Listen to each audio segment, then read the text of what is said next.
Hello there. Welcome to another episode of Black Ice 73. On this screen, I'm going to talk about the open. Yeah, done. Started off wrong. The opium crisis and the overdoses.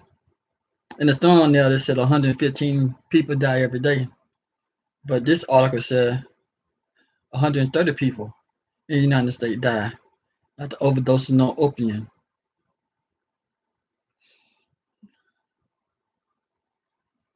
I'm going to read some of this article.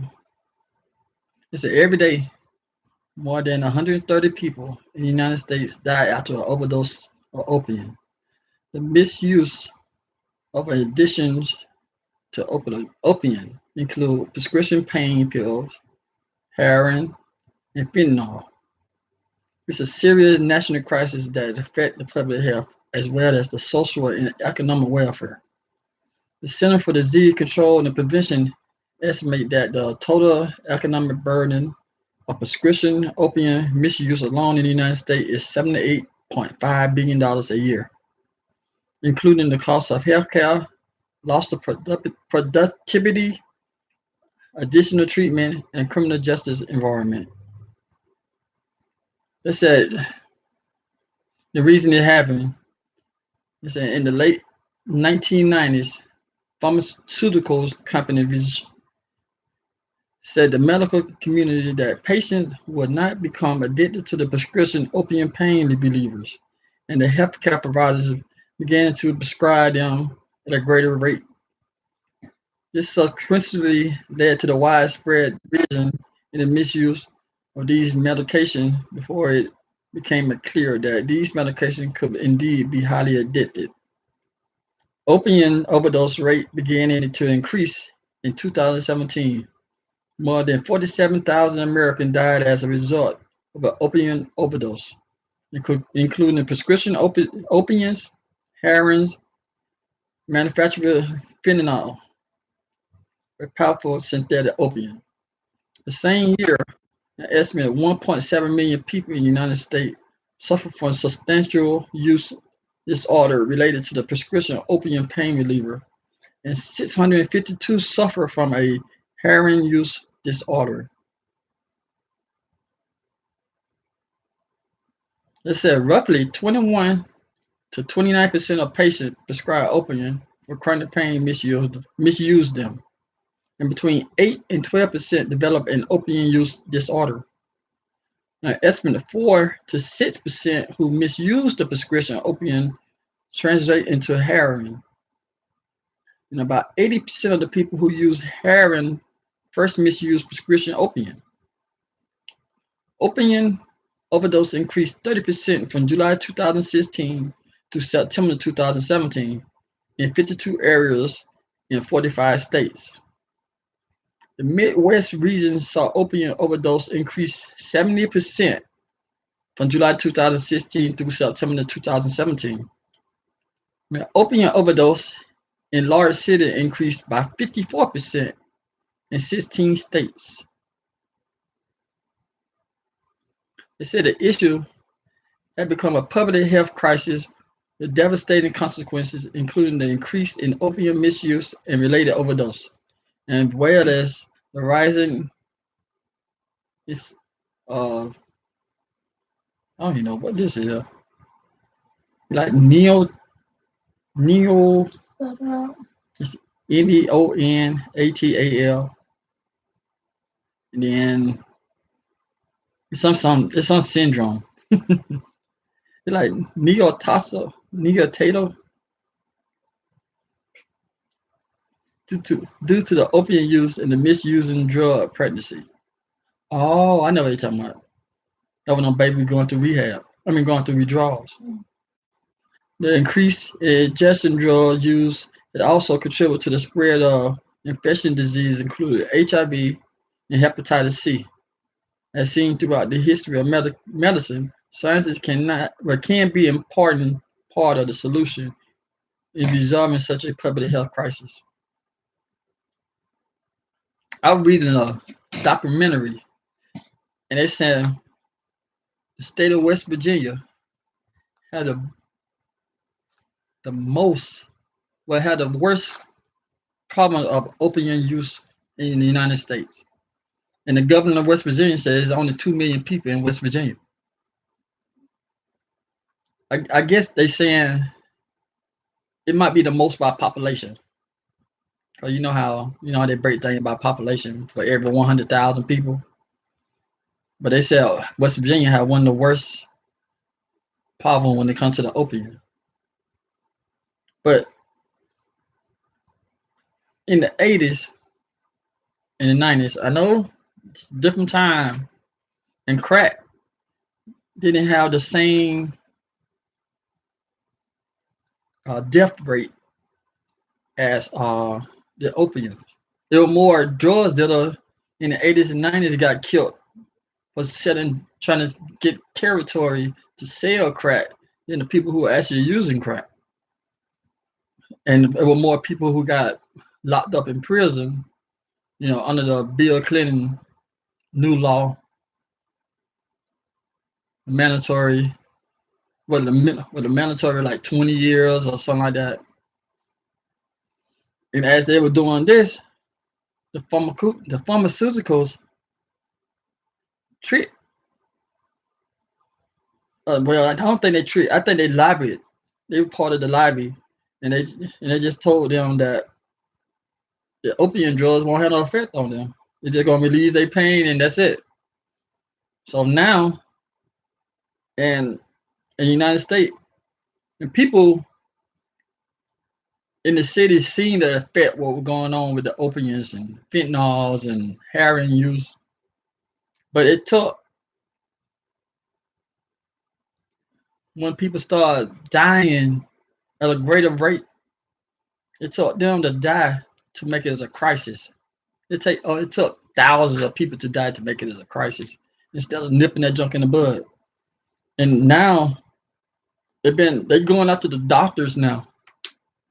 There's a bunch of doctors in the area, and I think this year, 2 doctors in Opelika, Alabama, were arrested. I mean, sentenced for selling opiums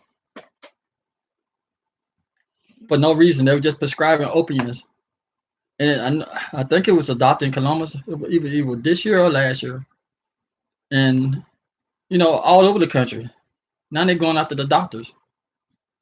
They ain't going after the pharmaceutical. Anything. When they did go after the pharmaceutical, they got sued. They got fined. They didn't get sued. They got fined by the I think the LCA, not LCA, not FBI, the FTC. One of the people who are in charge of the drug. They got fined like some billions of dollars, but they recoup that in no time. They could pay them billions of dollars because they making that junk right back. They make hundreds of millions of dollars a day. But the doctors, like people always said when I was growing up, the doctors are one of the biggest drug dealers. They put out, they write their prescription, and a lot of time, some of them doctors got a relationship. Well, not a lot of time, most of the time, some of them doctors got a relationship with the pharmaceutical to write out so many prescriptions. Did you know that doctors issue out pills when you don't need them? I'm sure you knew, but doctors issue you out pills to tell you to use them. You don't need them, but the only thing they get a kickback from the pharmaceutical when they do. I'm not saying all doctors do it. Not even, it's just a small percentage of doctors who do it, but they give a black eye for the rest of the doctors because they start investigating on doctors, and I had learned in 2017, 2018, it might be sooner. It's been a shortage of doctors. There's a lot of people not even going to the medical field no more. Cause the what name of the insurance they had to have? Sweetie. What name of the insurance the doctor had to have? What, malpractice? Yeah. The malpractice insurance. they said that malpractice insurance don't got so high. A lot of doctors said it's not even worth it. Become a doctor. Well, a lot of people who were thinking about getting in the medical field said it's not even worth it becoming a doctor because on top of paying they student loans and they medical school fee, they got to pay a lot for malpractice insurance. Cause I know when I went to the dentist, I got some dental work and stuff. I'm talking to my dentist, and he was telling me, he like, man, we were talking. I said, I know you enjoying this right here. He said, nope. You remember that, Dr. Sweetie? Hmm. He said, nope. He said, I don't make no money. He said, I got to pay back so much money for student loan and for medical school. He said, I ain't making no money right now. And then he wasn't one of them independent dentists. He was working in the office with a group of dentists. So they were getting paid a salary. You know, he charged it because when he charged, he had charged me for some. I said, "Damn, man!" I said, "I'm about to pay for your medical school." Then he said, "Nope, this money going to the company, and then I started getting some money from it." I was taking it back. I was taking it back or taking it back. I think it's taking it back. I was taking it back. I thought, I'm thinking when people in white coats, they're making a lot of money. Them people are rich. That's not the case. Not the case for some. We had to start looking at doctors and lawyers as the upper echelon. You know, 'Cause I know my doctor, one of the doctors I see in the VA, she told me, she said, I said, I bet you be at the parties all the time saying my name is Doctor. I ain't gonna say her last name. She said, nope.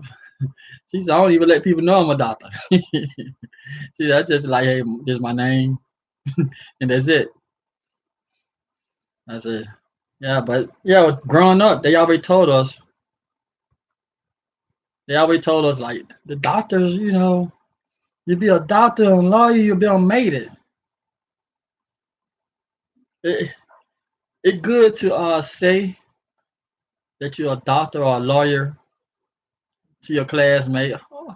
When you have a you have a class reunion or uh y'all meet up for a homecoming game and stuff like, oh man, congratulations, I seen you're a doctor. It's good for you. Like, yeah, I'm a doctor. But at the same time, and doctors, they go through a lot of stuff. They got to pay that malpractice, like school and all that kind of stuff. And then plus, if you not got your own operation, being a doctor yourself, your own office, you really ain't making no money. So some of the doctors had to stoop to getting a lot of prescription for opium. A lot of them doctors going down, man. A lot of them doctors going down. It came right now. Opium is one of the biggest. They call it a crisis, epidemic.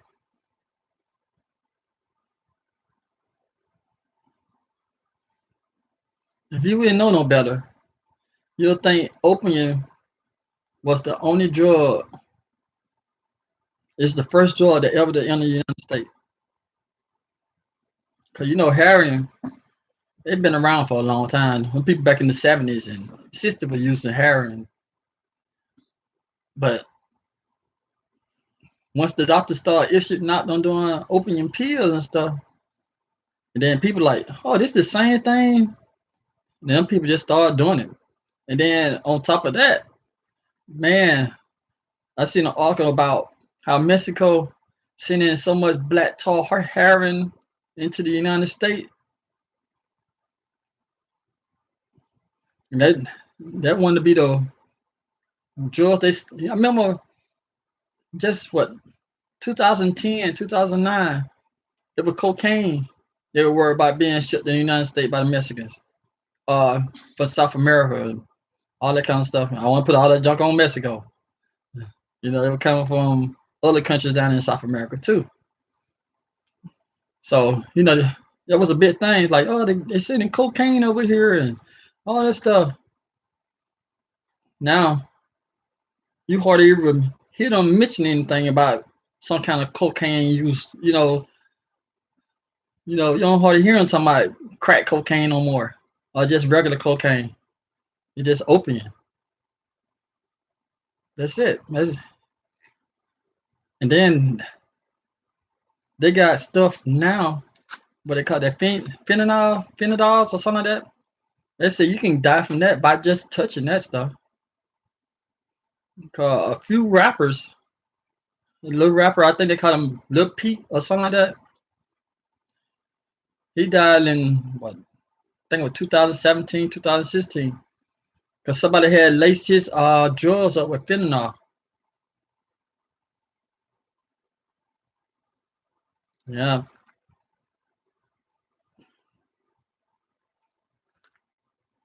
these young people, man. The music don't understand how much they influence the younger people about drugs. I remember when I was younger, how what they call lean now, they used to call it syrup back then, and it was only like talked about in the Houston area, Houston, Louisiana area, down that way. For people up my way, they wouldn't use no codeine and all that stuff.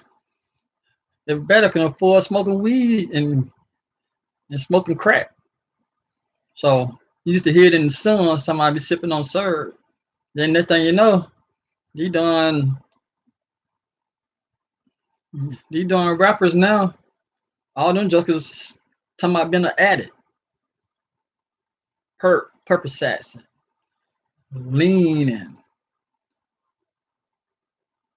man. So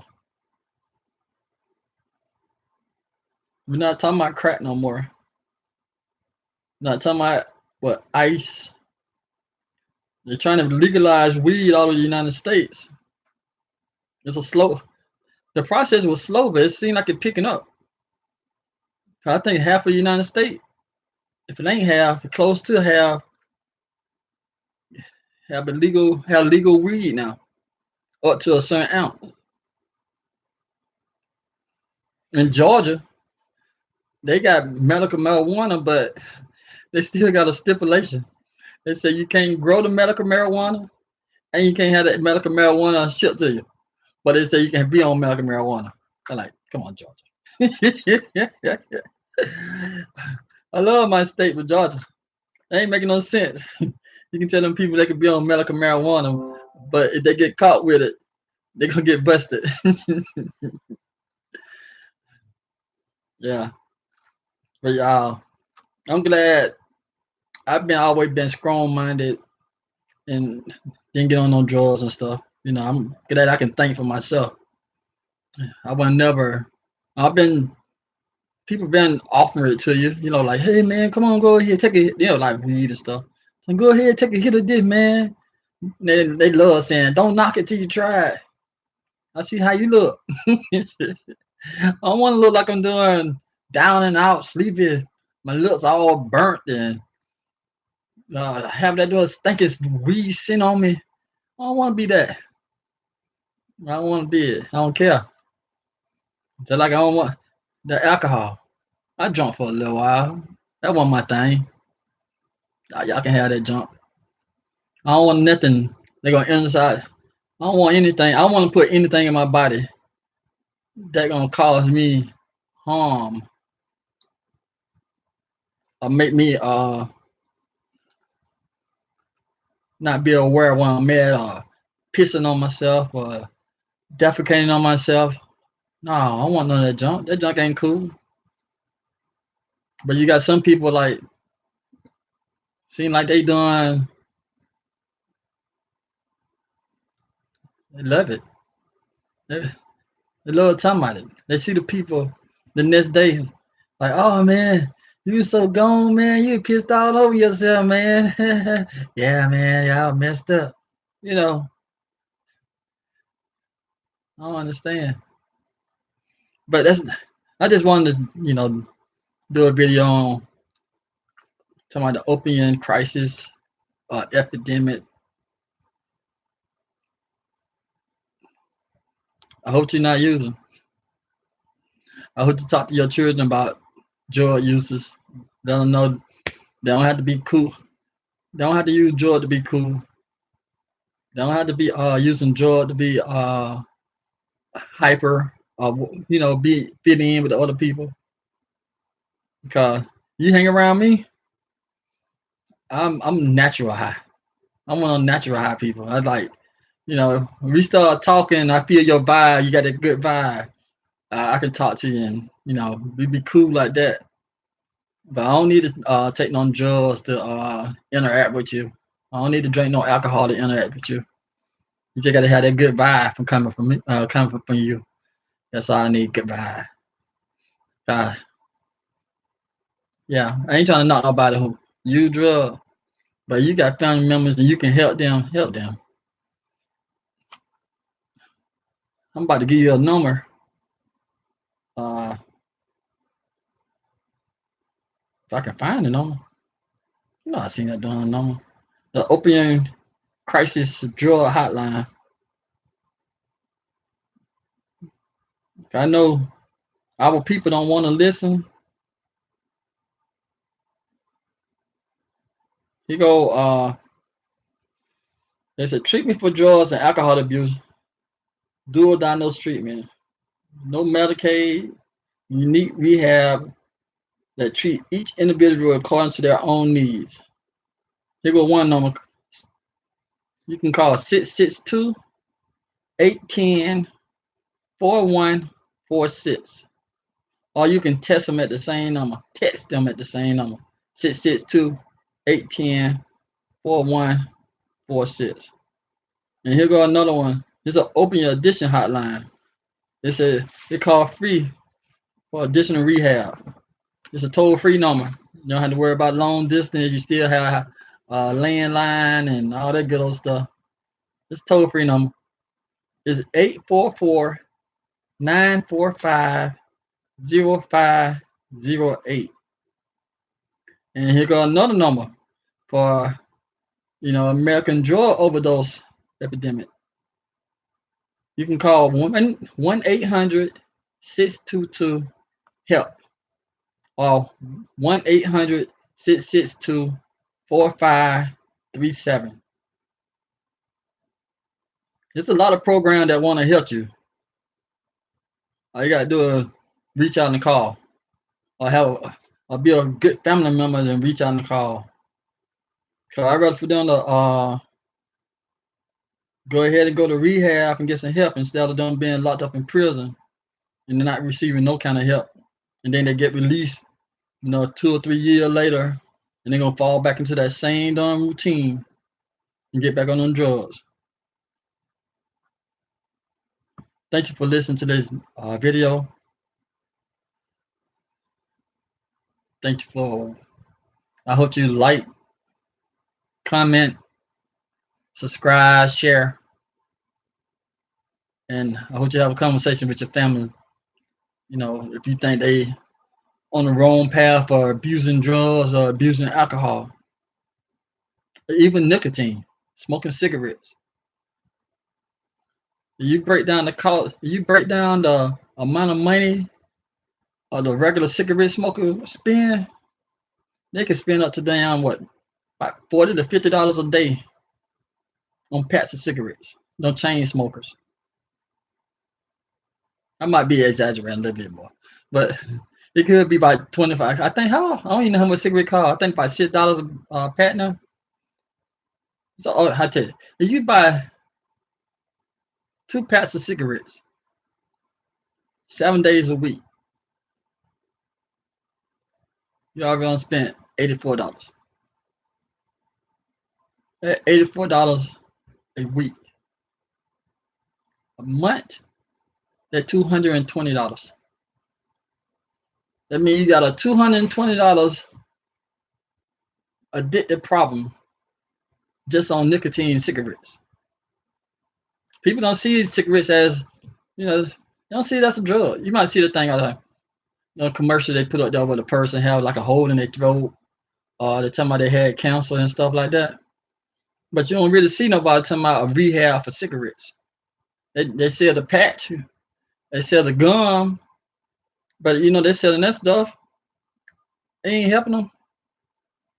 You don't hardly hear nobody saying I got over my nicotine from chewing the gum or having a patch on my arm.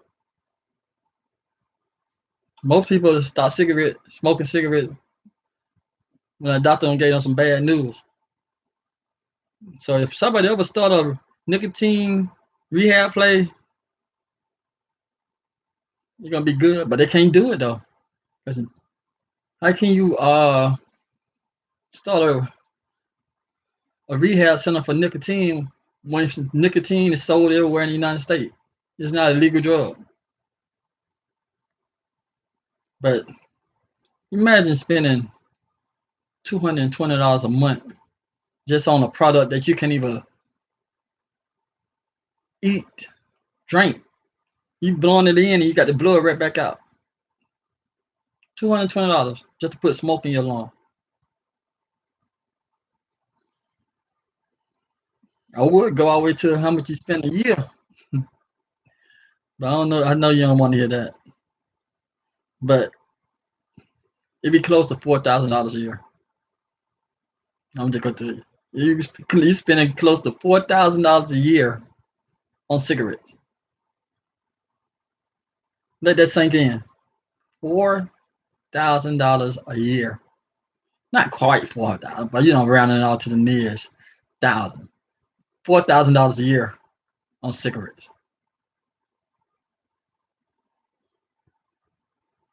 Not even counting the cigarettes you're gonna bond off the people that you're hanging around or asking them for that short and all that kind of stuff. I'm about to end the video until I start talking about cigarettes. Cigarettes, it's a problem, man. You have grown men asking other men, let me get that short for you, man. You asking, come on, man, let me get a pack of cigarettes. You see them at work begging for cigarettes and stuff. Let me get a cigarette, man. I'll get to you next time. Man, you hear them begging for cigarettes just like they're begging for dope. Just to get that nicotine hit. Oh, yeah. And then, in the South, people don't, when they picture the South, they don't picture it as a cold. But in Georgia, on the cross, Alabama, Mississippi, all that stuff, it get cold. It get down in the 20s and 30s. And you see them people standing out there in them little huddles, shaking, and they be out there smoking on cigarettes. They got it, man. When you hear, they said, at break time, man, a cigarette smoker that'd be the fastest someone move all day. Just to get out there and smoke. And man, I'm telling you, it'd be so cold outside. It could be in the darn high 30s. In Georgia, it get that cold. It get in the 30s and in the 20s, and they be out there smoking cigarettes. So they're gonna tell you cigarettes ain't no problem. Cigarettes is a problem. These people that's an addiction, man. It's just addiction, just like the opiates. It's addiction, just like they doing cocaine, crack. What else out there? The prescription drugs. Cigarette is the same problem. But they got so many lobbyists. Lobbyists, you listen to politicians, the lobbyists one who make the United States go around. If you got the money, the so-called donate to they doing charity and stuff, and most of their charity be there in their name and stuff. Like they show the Nancy Pelosi, they show she made, since she's been in Congress, she had made $72 million, but she only get paid $100,000 a year. I don't give a damn how much she been in office. That don't add up to those $72 million. But it's a lot of millionaires. There's a lot of people. There's a lot of people who became millionaires just because they became politicians. They were no millionaire at first, but when they became politician, and the lobbyists start sneaking on gift up to them. Them, the cigarette lobbyists, opium, the pharmaceutical lobbyists, you know, the now with that doing water border, they even got lobbyists. You know, the lobbyists move the United States. If a bill get passed, you better know 9 times out of 10, there's a lobbyist that behind it who pushed that bill. So if y'all want to blame anybody who on the drugs and cigarettes and all that stuff, you need to go after the lobbyists. I think this country would be so much better if we ain't have lobbyists inside our doing politician ears. Yeah, I said it before in another video. The reason the Dems going after Donald Trump, Donald Trump told them, "I don't need no lobbyists. I already got money." When you got money and you're a politician, I mean, you got money before you become a politician, they can't even say nothing to you because you're not in there for the money. Because you look at Barack. Barack was just a senator when he first came in there. But when he was running for a president, his books sold so many millions of copies. Then he became a millionaire, a multi-millionaire. And just like Bill Clinton and Hillary, him and Michelle getting paid so much money going around the country speaking. What they have to talk about? You know, like Bill Clinton and I'm talking about Barack wife. Oh, Hillary. What Hillary, Michelle, Bill? How you ever notice when George Bush wasn't no president no more? You never seen him. You never seen he. The only time you seen him come out when a president or somebody close pass away, or somebody when a long-term congressman or senator pass away, you'll see George Bush come out then to go to their funeral. George Bush don't be going out there doing no speeches and stuff like that. You know why? Because George Bush family were rich before he became president. You don't got to go out there and do all them type of speeches and stuff. These people, these politicians, that's an ex-president, they can get paid hundreds of thousands of dollars just to go out there and speak. And you know why they get paid that much? Because they bring a lobbyist to the party. It's a meet and greet. Yeah. Our politicians are being controlled by our politicians are addicted to the same drugs that our American people getting addicted to. They're not using it, but they're getting paid off of it. So I'm gonna go ahead and end the video now, but I might get flagged. I might get flagged talking about the dumb politician. All right then. Thank you for watching. I'll talk to you later.